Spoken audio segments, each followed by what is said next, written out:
নতুন বছর সকলের জন্য আশীর্বাদ বয়ে আনলেও জেলেদের জন্য বয়ে এনেছে চরম অভিশাপ।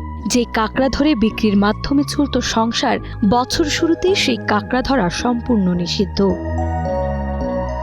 প্রজনন মৌসুম শুরু হওয়ায় সুন্দরবনের নদী খাল জুড়ে জাল ফেলতে পারছে না জেলেরা, ফলে কাজহীন হয়ে দুর্বিষহ দিন কাটছে উপকূলের হাজারো জেলে পরিবারের।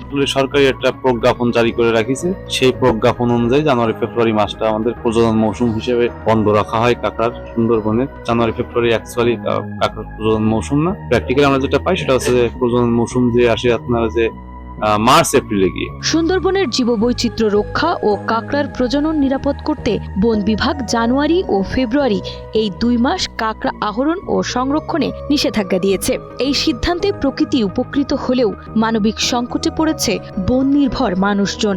বাগেরহাট জেলার মোংলা উপজেলার উপকূলীয় এলাকায় কাঁকড়া শিকার ও ব্যবসার সঙ্গে জড়িত জেলেরা বলছেন, বিকল্প আয়ের ব্যবস্থা না থাকায় পরিবার নিয়ে অনাহারের সংখ্যা দিন দিন বেড়েই চলেছে। বিদেশে যেহেতু এই সময় বিভিন্ন ধরনের প্রোগ্রাম থাকে, তাদের যে উৎসব থাকে, উৎসবের কারণে কাঁকড়াটা এই সময় আমাদের চাহিদা থাকে। যদি জেলেরা এই সময় কাঁকড়া আহরণ করার সুযোগ পায়, যেমনি ভাবে বৈদেশিক মুদ্রাও আমাদের বেশি আসবে, সেভাবে তাদের জীবন জীবিকাও সুন্দর হওয়ার সম্ভাবনা থাকে। জেলেরা ম্যাক্সিমাম ক্ষেত্রে আপনারা সুন্দরবন নির্ভর, অন্য কোনো কর্মসংস্থানের ব্যবস্থা নাই। তো 2 মাস তখন পাস পারমিট বন্ধ থাকবে, সুন্দরবনে ঢুকতে দেবে না, তখন তো অবশ্যই ওদের অনেকটা কষ্ট হয়।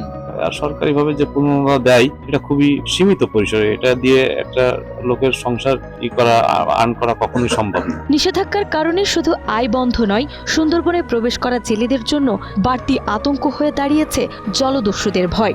জেলেদের অভিযোগ, মুক্তিপণ দিতে না পারলে অনেক সময় আটকে রাখা হয়। এমন পরিস্থিতিতে কাজ বন্ধ, নিরাপত্তাহীনতা আর সংসারের চাপ সব মিলিয়ে চরম দুর্দশায় দিন কাটাচ্ছেন তারা। দস্যু তো দস্যুতাই, ধরা পড়লে তো অবশ্যই এদের মুক্তিপণ দিয়ে এদের কাছ থেকে ছাড়া পাইতে হয়। বিগত দিন থেকে দস্যুতা অনেক গুণে বৃদ্ধি পেয়েছে, তার কারণে জেলেরা অনেকটা আতঙ্কিত যে ওরা যেতে চায় না। বন বিভাগ জানায়, জানুয়ারি ফেব্রুয়ারি কাঁকড়ার প্রজনন মৌসুম হওয়ায় এই সময় কাঁকড়া রক্ষা করা অত্যন্ত জরুরি। নিষেধাজ্ঞা অমান্য করে কেউ কাঁকড়া আহরণ করলে তার বিরুদ্ধে বন আইনে আইনানুগ ব্যবস্থা নেওয়া হবে। দীর্ঘমেয়াদী সুন্দরবনের প্রাকৃতিক ভারসাম্য ও জীববৈচিত্র্য রক্ষায় এই সিদ্ধান্ত অপরিহার্য। কারণ এই সময়টাই কিন্তু আসলে কাঁকড়ায় ডিম পাড়ে বা বাচ্চা দেয়।